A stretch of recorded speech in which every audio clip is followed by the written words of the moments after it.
ഹിറ്റ്ലറെ കൊണ്ട് മാപ്പ് പറയിപ്പിച്ച ഒരു മലയാളിയുണ്ട് ഇന്ത്യൻ ചരിത്രത്തിൽ. പേര് ചെമ്പകരാമൻ പിള്ള.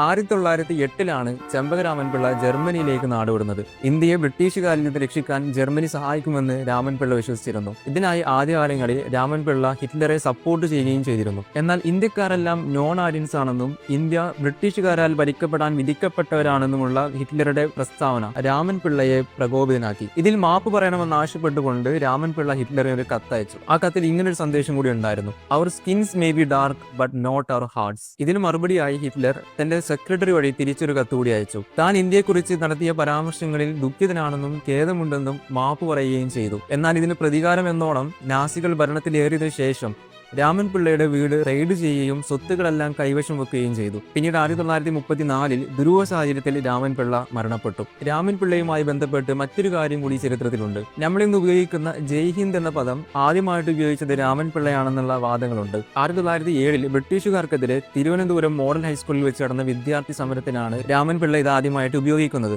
എന്നാൽ ജയ് ഹിന്ദ് എന്ന പദം ആദ്യമായിട്ട് ഉപയോഗിക്കുന്നത് ആബിദ് ഹസൻ ആണെന്നതിനാണ് കൂടുതൽ തെളിവുകളുള്ളത്. വീഡിയോ ഇഷ്ടപ്പെട്ടാൽ ഫോളോ ചെയ്യാം.